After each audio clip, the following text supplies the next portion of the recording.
Hey everyone, and welcome to my channel. My name's Chris, and this is Northgarden Comics.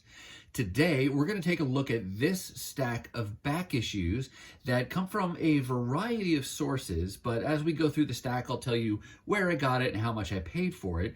But before we do, I do want to start out by saying Happy New Year to all of you. It is now 2022. This is my first video of the year, and I am looking forward to the next 12 months of back issue hauls and new comic hauls and really whatever other comic collecting and reading related topics we decide to talk about together here on my channel. But for today, we're going to focus on back issues, and I do still have several stacks of back issues to share with you that have accumulated over the last several months, and we'll take those, bite by bite. And today, this will be our first chunk of the year to start to work through, like I said, from a variety of stores, because each of them are smaller hauls, so I consolidated them into one. But let's go ahead, move these books out of the way, and then take them one at a time.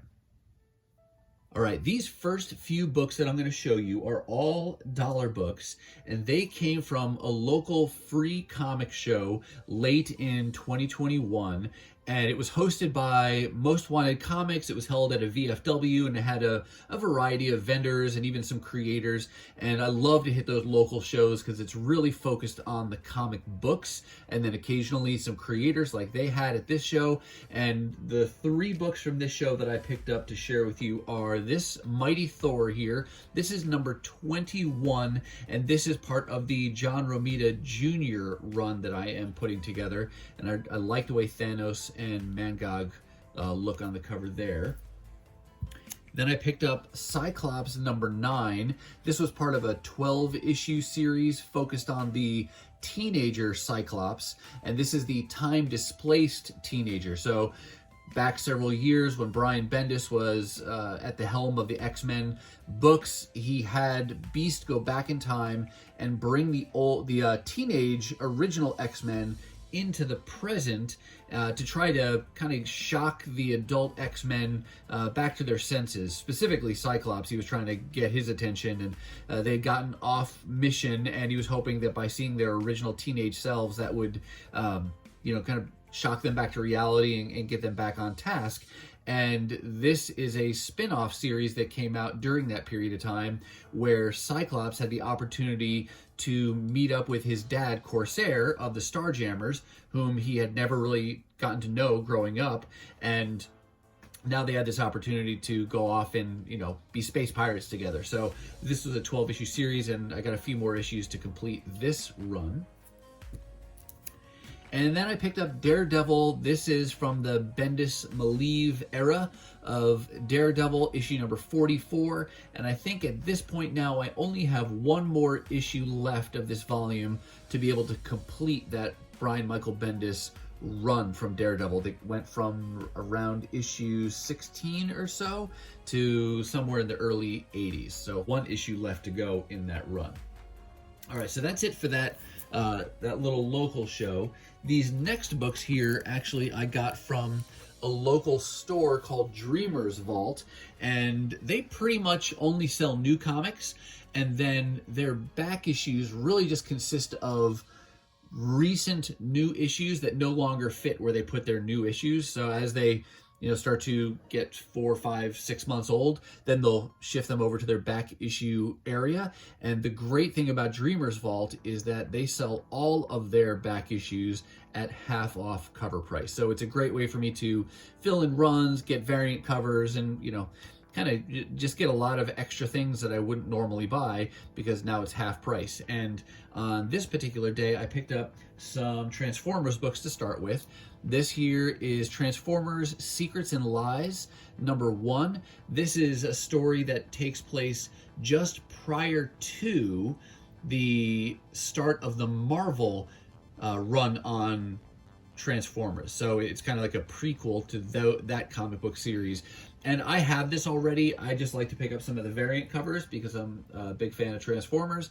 So I got cover B, which I was missing. And I think the ones that I'm showing you today are all done by artist Guido Guidi. And then issue 2, that's also the A cover with Shockwave and Grimlock on there. And then this copy of issue 4, very cool Megatron. I also got 2 missing issues from a series that only ran 11 issues altogether. It's called Sea of Stars. I like the art on this, and it first caught my attention because it's written by Jason Aaron and Dennis Hallam. I guess they're splitting the writing duties, but I'm not familiar with Dennis Hallam at all. Jason Aaron writing, and I've liked him on Thor and some other things, so I figured I would give this a try, and the art's pretty cool as well. I was missing a couple issues though, so I picked up issue 7 and issue 10, and now the only one I'm missing is actually issue 11, so that's one I'll keep my eyes peeled for in places like Dreamer's Vault, where maybe I can get it at half price, or perhaps even better in a dollar bin at some point down the road. Next up, here's a book I got from Half Price Books. I am fortunate to have about 6 different Half Price Books locations here in the Twin Cities metro of Minneapolis, St. Paul, and I try to get to them, periodically every few months, try to hit each one of those so that I can see what new things they've got. And on this particular day, I picked up 1 issue. This is the current run of Fantastic Four, issue number 32. This is a volume that I've been piecing together as I can find them in dollar bins and $2 bins, things like that. And this was one of the missing issues, issue 32. So I grabbed that for $2. Now this next run of books here are all from going back to a Dreamer's Vault location, but this was during a back issue sale where they were selling all of their back issues for 25 cents. This may have been one of the Black Friday sales I hit this year. And at 25 cents, my motto is, buy now, ask questions later, to see did I really want that or not, because if it turns out you didn't really want it, it's a pretty low risk at 25 cents a piece. So I picked up this Wonder Woman 84 cover with Gal Gadot on here. Just love the colors, love her as Wonder Woman, and this is from Future State Superman Wonder Woman #1. Again, that was strictly a cover buy for that cool kind of flashback to 80s kind of a cover there. Then we got some more Transformers books. These are books that I did not buy new. I only got them because they're a quarter and because I love Transformers so much. But this is from the Transformers Back to the Future crossover. I think I did get issue 1 when it first came out, but that was it. So I picked up 2 for a quarter, and then there's number 3 for a quarter. And then another Transformers crossover with Star Trek, the original series crew. Again, seems one of those kind of on the hokier side crossovers, with that kind of, I think the animation style is more modeled after the Star Trek the original series cartoon show, but I figured for 25 cents, why not? Then we got this Transformers Galaxies. This is issue 12, and it was a 12-part series that really was like a spin-off or a tie-in to the main ongoing Transformers current run. This just focused on some, I think there were about 3 different stories that were told over that 12-issue run, and this is just a variant cover that I did not have. Here is Ascender #5. This is the follow-up series to Descender by the same creative team, and I'm putting this together via back issues. I only bought issue #1 as a new comic book, and it only ran for 18 issues, so I'm chipping away at this, and then once I have all 18, I will read that. I did the same thing with Descender and really enjoyed that series, so I'm looking forward to being able to read this follow-up title. Copy of the current run of Thor, issue #6. I had this already, and I just thought this was a cool cover with Thanos. It is a wraparound with him holding Mjolnir, and he's got the Infinity Stones in the hammer there, and this is a second printing cover. I do think there's it might be a black and white version of this cover that's got some value to it. But again, for 25 cents, it was just a cool wraparound cover buy. Next up, we've got some TMNT. This is the current ongoing series for these Teenage Mutant Ninja Turtles. I haven't been collecting this all along. I just started actually putting together some of the single issues. I wanted to read this City at War story. And quick side note, I have actually acquired the first 2 oversized hardcovers, the collected editions from IDW, collecting in recommended reading order all of the Turtles comics from the current era. And so I'm going to be collecting those primarily through those oversized hardcovers. And I'll show you those first 2 volumes that I've got in my next new comic book haul that'll be coming up here in the near future. But back here at this sale, I did pick up some of the single issues, again, at 25 cents a piece, part of the City at War story, issue 94. And then I also got issue 100, which is double size, so it's got a $7.99 cover price.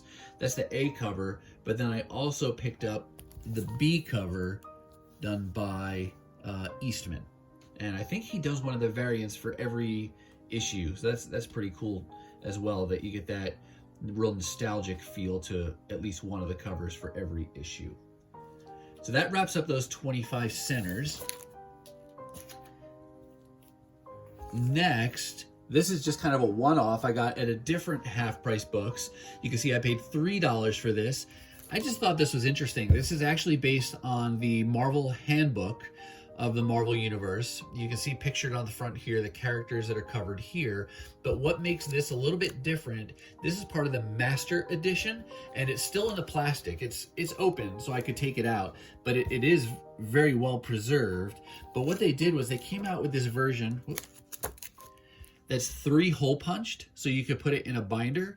And I think the idea is that this was geared towards artists, so that they would have on the one side a representation of what that character is supposed to look like from different angles, and then on the other side you get more of the text about who they are, what their strengths and weaknesses are, and some more of the context around the characters. But I thought that was pretty cool. I've never seen these in the wild before. I have seen people do some videos where they showed their collection of these, but I thought for $3 that's pretty cheap, and that's just kind of a cool format to have for this this handbook. And I do have several of the handbooks that are in your standard kind of comic book format. All right, one more stack of books. I think just one more stack of books. Yeah. The remaining books that I have to share with you today all come from a GarageCon. That's another type of sale that's put on by Most Wanted Comics, but it's done in a garage at someone's house, and they just load the garage with dollar comics. So it's a great way to fill in runs and to try things that maybe you haven't seen before. And so this was from their final GarageCon of 2021, and I think there's about 17 or so books here. These first few are Peter Parker Spider-Man, and this is issue 44, which kicks off the story A Death in the Family. I'll just be right up front, I'm not completely clear the full parameters of this story, because I think there was a story of the same title under Amazing Spider-Man, so I really don't know if or how that relates. This particular one is 4 issues long. It's got Green Goblin, and the art is done by Humberto Ramos, and so I for some reason had this on my wish list. It looks pretty cool, so figured I found all 4 issues at once, so I'll give them a shot. But there was issue 44, 45, 46, and 47.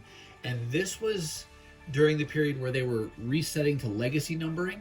And one other quick tidbit to share with you, Peter Parker Spider-Man is actually the title that picked up when the adjectiveless Spider-Man ended. So the Spider-Man title that was started by Todd McFarlane back in the 90s went for 98 issues when that finally ended.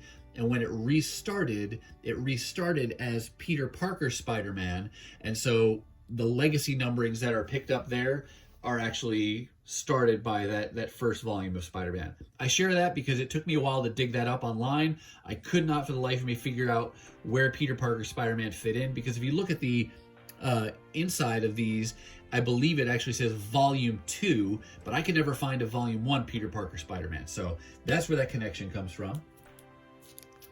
Then we've got Cable This is his first volume. This is issue 20, and I got this because of its tie into the Legion Quest story. And Legion Quest is the story that sets up and kicks off the Age of Apocalypse back from the mid-90s. And this is just one of those issues that I didn't have from when it first came out. I had the main X-Men title, but not this cable tie-in, so I figured I would grab that. Here is Avengers number 9. This is from the time when John Romita Jr. was doing the art on this title. And I think at this point I only need one more issue from this volume where Romita Jr. was doing the art. So that got me one step closer there. No surprise, we've got some Transformers books in here. This is Transformers Robots in Disguise number 1.